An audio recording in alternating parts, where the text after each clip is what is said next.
Hello అండి, ఎలా ఉన్నారు? అందరూ బాగున్నారు. ఈ రోజు నేనైతే గుమ్మడికాయ అయితే పూర్ణాలు చేసి చూపించిపోతున్నాను. ఎలా చేయాలో చూసేద్దానండి మీకు. ఫస్ట్ గుమ్మడికాయని ముక్కలు కోసుకుని ఇలా తోలు తీసుకోవాలి పైన. ఇది పేదలతో అయితే కొంచెం కష్టంగా ఉంటుంది తీయటం, తోలు కొంచెం మందంగా ఉంటుంది కాబట్టి నేనైతే చాకుతో తీస్తున్నాను.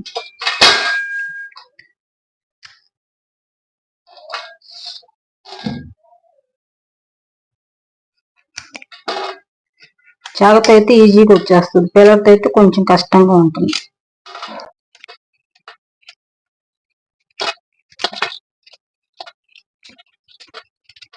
చూసారు కదా, ఇలా తోలు తీసేసుకోవాలి. ముక్కలు తీసుకుని ఇప్పుడు తురుముకోవాలి. దీన్ని ముక్కలన్నీ తోలు తీసుకున్న తర్వాత మనకి ఇలా తురిమే దాంతో తీసుకుని ఇలా తురుముకోవాలి మొత్తం.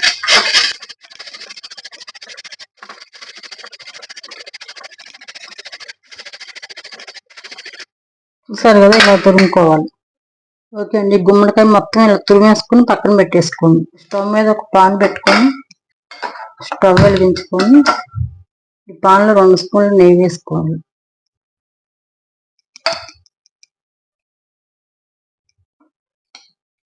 నెయ్యి కరిగిన తర్వాత ఈ గుమ్మడికాయ తురుముకి ఒక కొలత పెట్టుకోవాలి. కప్పు కానీ గ్లాసు కానీ ఏదైనా. నేను గ్లాస్ తీసుకున్నాను. 2 గ్లాసులు వేసాను. నాకైతే ఇది 3 గ్లాసులు అయింది మొత్తం. ఇప్పుడు దీన్ని వేపుకోవాలి.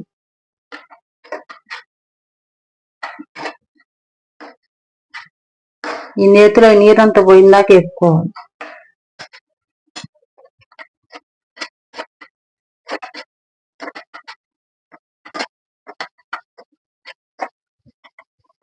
ఓకే అండి, ఇది ఇలా పచ్చివాసన పోయేదాకా వేపుకుంటే సరిపోతుంది. గుమ్మడికాయ త్వరగానే ఉడుకుతుంది. ఇంకా మనకి మొత్తం ఉడకొస్తుంది, బెల్లం వేసినా ఉడికిపోతుంది మొత్తం. ఇప్పుడు ఏ గ్లాస్తో అయితే గుమ్మడికాయ తురుము తీసుకున్నాను అదే గ్లాస్తో బెల్లం. గ్లాస్ తురుముకి 1/2 గ్లాసు బెల్లం, 1.5. 3 గ్లాసులు తురుము తీసుకుంటే 1.5 గ్లాసు బెల్లం వేసాను. దేనికైనా ఒకటే కొలత. 1 కప్పుకి 1/2 కప్పు బెల్లం. 1 కప్పు గుమ్మడికాయ తురుముకి 1/2 కప్పు బెల్లం కరెక్ట్గా సరిపోతుంది. నేను 3 గ్లాసులు తురుము తీసుకున్నాను కాబట్టి 1.5 గ్లాసు బెల్లం వేసాను.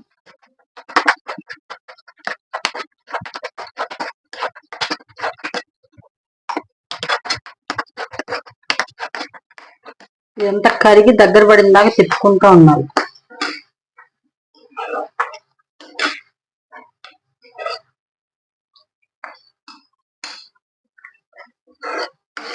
ఓకే అండి, ఇలా తిప్పుతూ ఉండాలి. మనం ఇది గుమ్మడికాయ హల్వాకి అయితే ఈ స్టేజ్ లో ఉన్నప్పుడు తీసుకోవచ్చు. ఇది మనం పూర్ణాలకు కాబట్టి ఇంకొంచెం దగ్గర పడిందా తిప్పుకోవాలి. ఎందుకంటే ఇది పూర్ణానికి మనకి ఉండలు చేయటానికి రావాలి కదా, అందుకని కొంచెం దగ్గర పడిందా తిప్పుకోవాలి.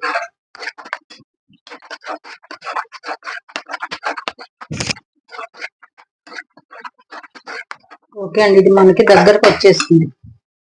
ఇప్పుడు కొంచెం యాలకుల పొడి, 1 స్పూన్ నెయ్యి వేసుకుని తిప్పేసుకోవాలి. ఇలా మనకి ఇది నీరంతా ఎగిరిపోయిందా కట్టి పెట్టుకుంటే సరిపోతుంది. ఉండకొచ్చేస్తుంది. నీరేం ఉండకూడదు. నీరు ఉంటే మళ్ళీ ఉండక రాదు మనకి.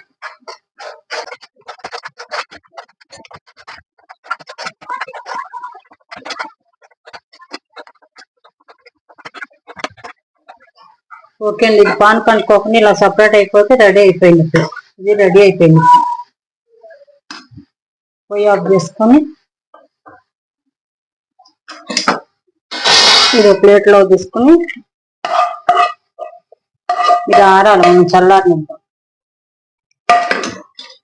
ఓకే అండి, గుమ్మడికాయ బెల్లంతో మనం తయారు చేసుకున్నది లోపల పూర్ణం రెడీ అయిపోయింది. ఇది పక్కన పెట్టేసుకున్నాం. ఇది చల్లారాలి. ఇది ఆరేలోపు మనం పూర్ణంకి పైన లేయర్ రెడీ చేసుకున్నాం. పూర్ణంకి పైన లేయర్ కోసం పాన్ పెట్టుకుని స్టవ్ వెలిగించుకొని పాలు తీసుకుంటున్నాను. నేను 2 కప్పులు పాలు, గ్లాస్ అయిన కప్పుతో అయిన 2. మీరు 1 గ్లాస్ పాలు 1 గ్లాస్ నీళ్ళైనా తీసుకోవచ్చు. నేను 2 పాలే తీసేసుకున్నాను. ఈ పాలు కాగాలి. ఈ పాలు పొంగొచ్చిందా కాగాలి. ఓకే అండి, చూసారు కదా, ఈ పాలు కాగినాయి. ఈ పాలు కాగిన తర్వాత ఇందులో 1 స్పూను పంచదార వేసుకోవాలి. పంచదార ఎందుకంటే మనకి పైన లేయర్ మరి చప్పగా లేకుండా ఉంటుందని 1 స్పూన్ వేసుకోవాలి. ఈ పంచదార కరగనిద్దాం.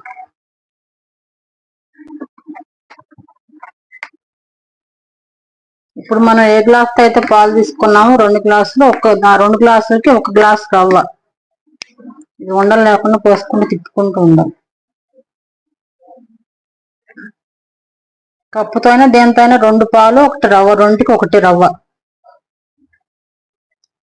ఇలా నిదానంగా పోసుకుంటూ ఉండలు లేకుండా తిప్పుకుంటూ ఉండాలి. ఇలా మొత్తం పోసేసుకున్న తర్వాత తిప్పుకుంటూ ఉండాలి. గట్టిపడే వరకు తిప్పుకోవాలి. ఇప్పుడు ఇందులో 1 స్పూన్ నెయ్యి వేసుకొని తిప్పుకోవాలి. చూసారుగా ఇది కూడా ఇలా పాను కట్టుకోకుండా సపరేట్ అయిపోతే గట్టిపడి సరిపోతుంది. పొయ్యి ఆఫ్ చేసుకుని ఇది కూడా చల్లారనిద్దాం. చల్లారిన తర్వాత చూపిస్తాను.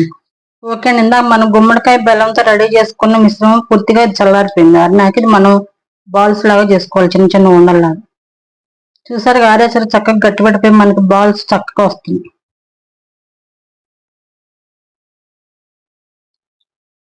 దాంతో ఎగిరిందా కట్టిపెడితే ఇలా బాల్స్ చక్కగా వస్తాయి మనకి.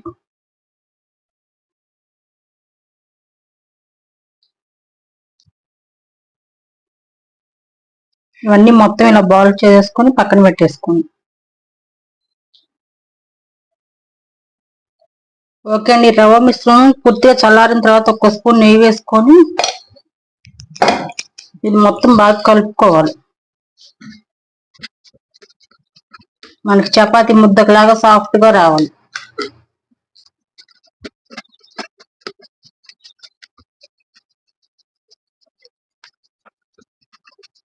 చూసారంటే ఇలా సాఫ్ట్ గా రావాలి.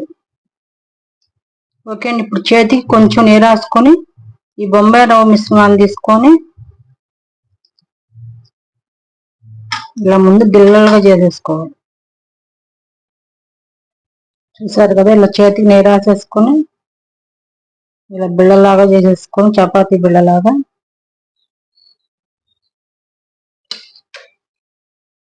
దీనిలో మనం ఈ గుమ్మడికాయ పూర్ణాన్ని పెట్టేసుకొని ఇలా కవర్ చేసేయాలి. మళ్ళీ మూసేయాలి. మూసేసి మళ్ళీ బాల్లా చేసుకోవాలి. మీకు పైన ఏమైనా ఎక్స్ట్రా పిండి ఉంటే తీసేసుకోవచ్చు.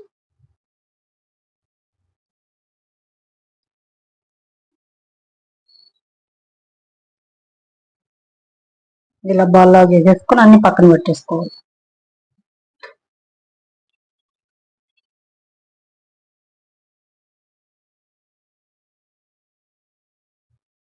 సేమ్ అన్ని ఇంత ఇలానే చేసేసుకోవాలి. మనం మామూలుగా మినపప్పు బియ్యంతో చేస్తాం కదా పైన లేయరు, అలా కాకుండా నేను ఈసారి బొంబాయి రవ్వతో ట్రై చేశాను. మినపప్పు బియ్యం అంటే మనం ఎప్పుడు పండుగలప్పుడు చేసుకుంటాం కదా, మినపప్పు బియ్యం పైన లేయరు, లోపలేమో పచ్చిశనగపప్పు బెల్లంతో చేస్తాం కదా.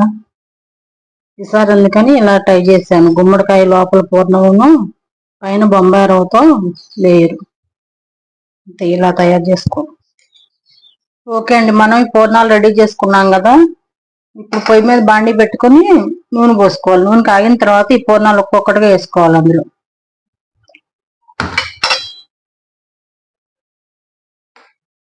నూనె కాగింది మనకి.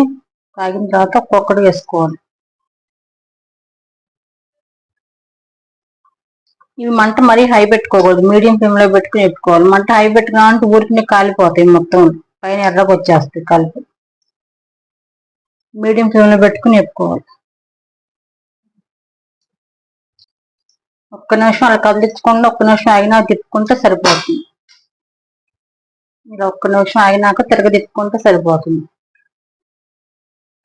ఇవి గోల్డెన్ బ్రౌన్ కలర్ వచ్చేదాకా వేపుకోవాలి.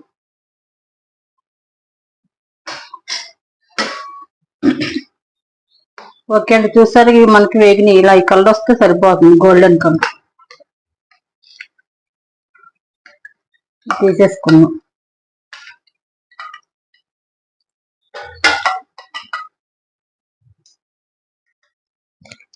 ఓకే అండి, గుమ్మడికాయ చేసిన పూర్ణాలు రెడీ అయిపోయినాయి. ఇవి మనం పైన లేయర్ బొంబాయి రవ్వతో చేసాం కదండి, అలా కాకుండా మీరు బియ్యం మినపప్పుతో కూడా చేసుకోవచ్చు. ఎలా కావాలంటే అలా చేసుకోవచ్చు. ఇలా చేసుకోవచ్చు, అలా చేసుకోవచ్చు.